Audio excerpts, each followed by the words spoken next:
Welcome to Meet the Press Now. I'm Kelly O'Donnell, and we begin with breaking news. As tensions continue to escalate over the president's deployment of military troops to quell pockets of unrest in Los Angeles and assist with immigration raids. The turmoil and instability on full display as we witness what was really an extraordinary and unsettling moment in Los Angeles as Homeland Security Secretary Kristi Noem was speaking about the White House's use of the military, and she was interrupted by California's senior Democratic U.S. Senator Alex Padilla.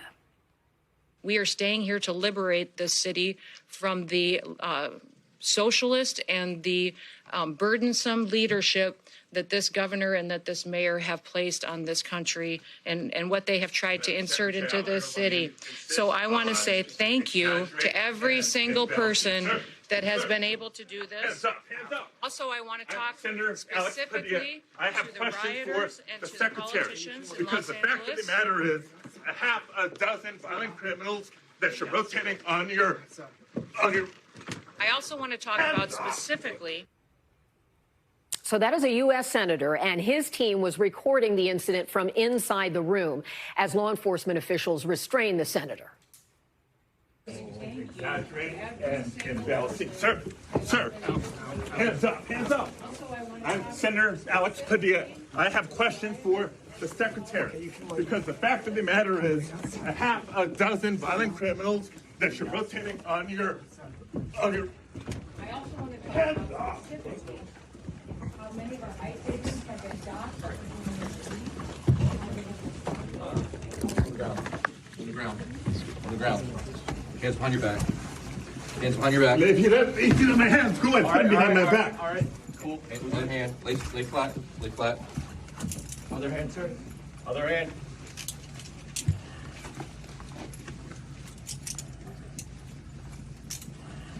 There's no recording allowed out here. I did not know. There's no recording allowed out here per FBI rights. Padilla spoke to reporters just moments ago about the incident, and here's some of what he had to say. If this is how this administration responds to a senator with a question, if this is how the Department of Homeland Security responds to a senator with a question, you can only imagine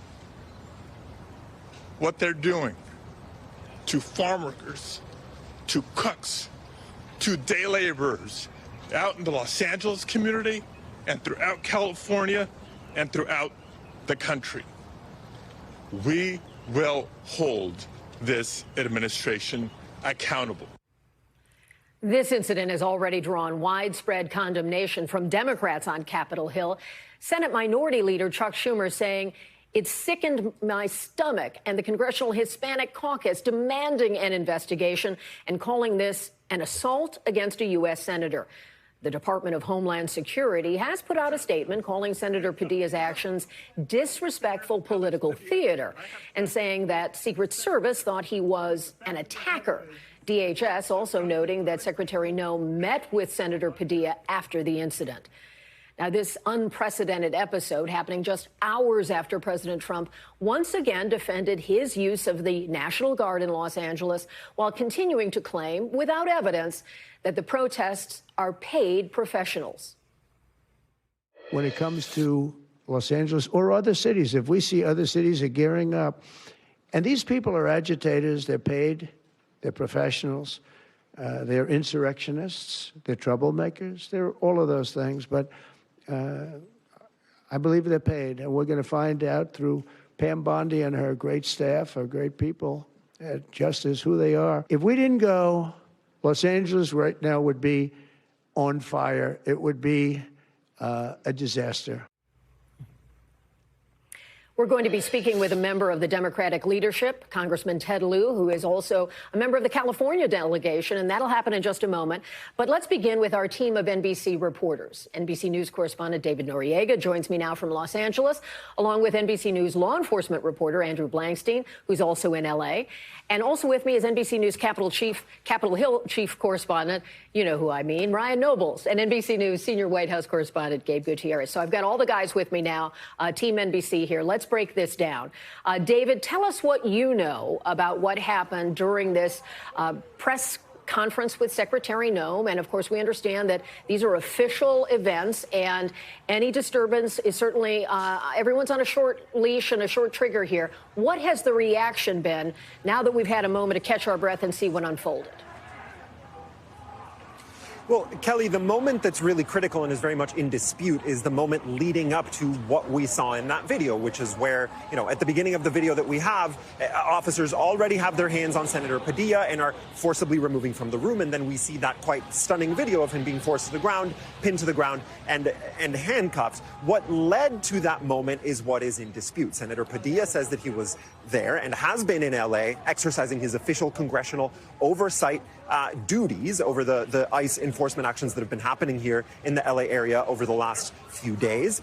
The Department of Homeland Security spokesperson Tricia McLaughlin said that Senator Padilla was behaving in such a way that he was perceived as a threat or an attacker, that he had lunged at Secretary Noem. None of that, of course, is visible in the video, but that is what both parties are saying. The response from the political establishment has been very swift. Governor Newsom put a statement on X, for example, describing the actions as outrageous, describing Senator Padilla as one of the most decent people I know, describing the actions also, I should say, as dictatorial, which is of a piece with Governor Newsom's language that he's been using to describe the Trump administration's actions over the last few days in terms of deploying the National Guard, deploying Marines, which he's described as a red line, threatening nothing less than American democracy. We also heard from Senator Padilla's fellow Senator Adam Schiff, also strongly condemning this. I expect we'll be, Mayor Bass also strongly condemned it. I expect we'll be hearing from other members of the California Democratic establishment. Senator Padilla is very much a part of the California Democratic mainstream political establishment, specifically the part of that establishment that comes from a long history of Mexican-American politics in the LA area. That is the world that he came up in. It is the world that he represents. Many people in that community and in the adjacent community of nonprofits, advocacy groups, et cetera, are quite stunned by this, quite shocked by this. And we're going to be getting responses from people in civil society here in LA and elsewhere in California, generally speaking, Kelly. David, I'll be curious when we know if those law enforcement personnel who detained him, if they live in California, because he is a well-known figure, a longtime statewide office holder, and usually senators are treated with a lot of deference, and so that was such a striking moment. Let's talk a little bit about the content of what Secretary Noem was saying. She used the word liberate, and President Trump has too, to liberate Los Angeles. What is your sense about how that kind of language matches with what you're seeing on the ground? Well, I thought it was interesting that she used the word liberate and then described that she was liberating the state from basically its elected officials, Governor Newsom among them. So I'm not sure exactly what she meant by that, but the word has been used in other contexts to refer to the unrest and the protests that we've seen. And, I will say that the protests have been, especially in the last couple of days, very peaceful, relatively small, very much overwhelmed by the number of law enforcement agents from local, state, and county agencies that have been responding with pretty intense crackdowns, preventing these protests from gaining any kind of steam, from gaining numbers, from blocking roadways for anything more than a few minutes at a time. There's a very small group of protesters outside the federal building. Currently, it's smaller than it was yesterday, which in turn was smaller than it was the day before. Kelly, it's important to consider, though, that we're going into the weekend with a lot of organized marches, with the participation of labor unions, other members of civil society. Right. There is a strong desire here in LA right now to organize large and peaceful marches and to prevent the kind of raucous, violent behavior that we saw over the weekend, with people doing things like setting Waymo taxis on fire, throwing objects off of highway overpasses onto CHP patrol vehicles. The people in LA civil society that I'm talking to are, on the one hand, they sense the need to really show strength in numbers going into the weekend, while also making sure that we don't see any kind of behavior that could be seen as justifying the presence of National Guard troops, much less active duty Marines, Kelly. And I know, David, you have so much more to get to in terms of getting out there and covering this. Thank you for making time to be with us and to give us that update. I appreciate it. Let me turn now to Andrew, who covers law enforcement. And I'm sure you had a take on how this unfolded in the moment that could probably help our audience to understand this. When law enforcement begins to detain someone, they're working off muscle memory there. What was your sense of how this played out, and if they were following procedures as you understand them? What's your take about what happened in the room?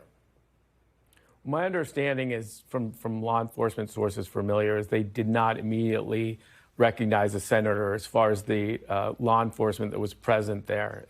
We're told that it included Secret Service and FBI police, which is separate from agents that are doing the casework. As he approached and asked the questions, they then, as you saw in the video, shuttled him quickly out of the room and then put him to the ground and put him in a zip tie.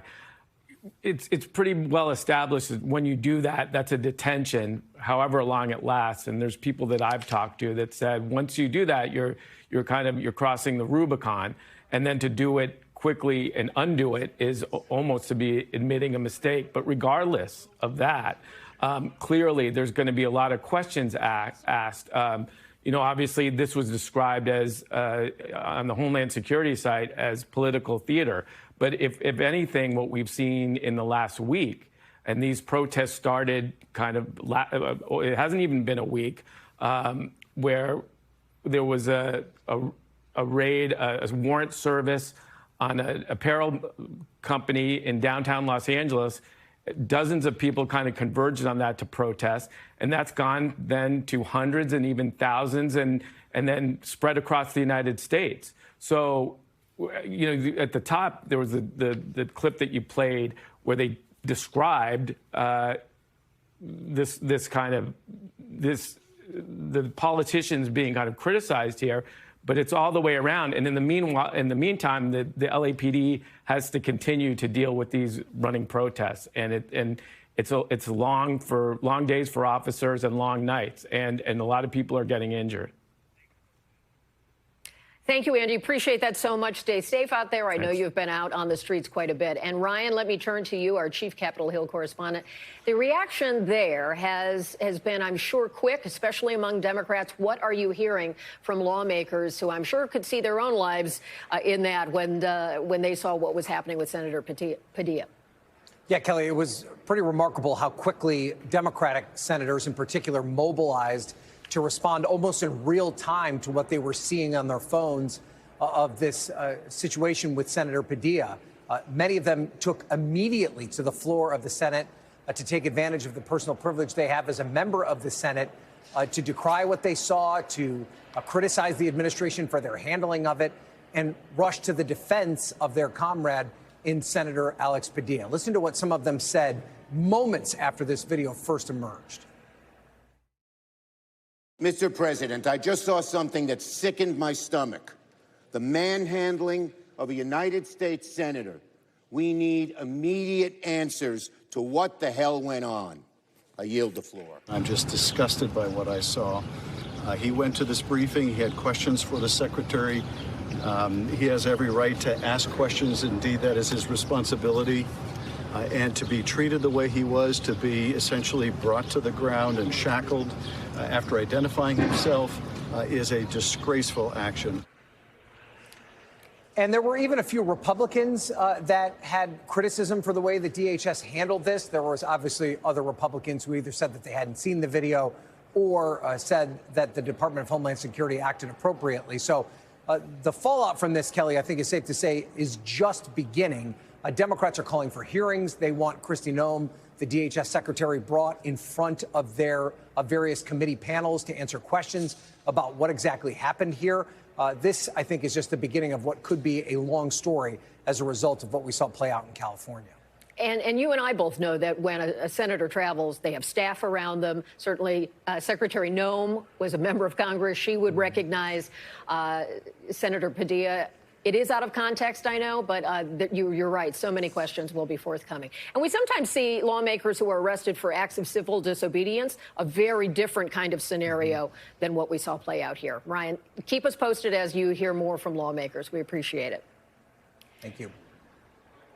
And so now let me go to Gabe. And there is certainly some concern about how the White House will respond to this. We have asked the president, we've asked officials there about how they might go into trying to de-escalate things. This does not seem to be an incident where de-escalation is present. It seems things heated up even more. What can you tell us? Yeah, that's right, Kelly. Well, actually, just within the past few minutes, really since we've been on the air, Kelly, we just got a new statement from the White House commenting on the situation with Senator Padilla. I'm going to read from that statement right now, and it goes to what you were talking about with Ryan, this idea of identification, the senator identifying himself. Secretary Noem also just posted on social media, but this is the new White House statement. It says, Padilla stormed a press conference without wearing a Senate pin or previously identifying himself to security, yelled and lunged towards Secretary Noem.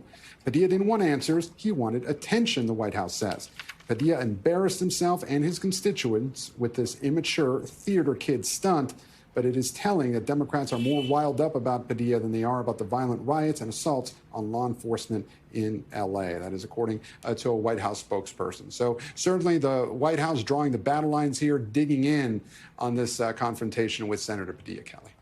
And we did see something that was notable today from the president, where he seemed to acknowledge in a response to a question that there have been concerns expressed about the displacement of those who've been detained for these immigration raids, who are providing necessary work, whether it's in the hotel industry, whether it is in the farming communities and so forth, and then also posted about it and seemed to walk that back. Bring us up to speed. Certainly, Kelly. And look, to me, as someone who covers immigration, this did strike me as a significant shift, although the White House is insisting it isn't really. But this is what happened. The president posted on social media, as you mentioned, that changes are coming because he's been hearing from the business community. And you see that right there. Great farmers and people in the hotel and leisure business have been stating that our very aggressive policy on immigration is taking very good longtime workers away from them, and those jobs being almost impossible to replace. Just a short time ago, Kelly, you know as well as anyone, the White House was insisting that there were no exceptions to this crackdown on illegal immigration, no matter where they worked. But that did seem to be a little bit of a change. And the president was asked about that point earlier today in the East Room. Let's listen. Our farmers are being hurt badly by, they have very good workers. They've worked for them for 20 years. They're not citizens, but they've turned out to be, great. And we're going to have to do something about that. We can't take farmers and take all their people and send them back because they don't have maybe what they're supposed to have, maybe not. We can't do that to our farmers. And leisure, too, hotels. We're going to have to use a lot of common sense on that. So you just heard that from the president, Kelly, but around that same time, just a short time after that, we also heard from the Department of Homeland Security that just announced that it was terminating work authorizations for immigrants from certain countries, Cuba, Nicaragua, Venezuela, and Haiti, and that would affect some 532,000 people that would be leaving the workforce. So in some cases, it appears to be some contradictory policies today from the administration. We'll be working to get clarity on that in the days ahead, Kelly. It really is a stark conflict, Gabe, because the president is always telegraphing where he's going next, and he is sensitive to the issues when certain sectors of business bring things to his attention. And so that's certainly a space to watch. Thank you, Gabe. We appreciate it. You bet. We thank you for watching, and remember, stay updated on breaking news and top stories on the NBC News app or watch live on our YouTube channel.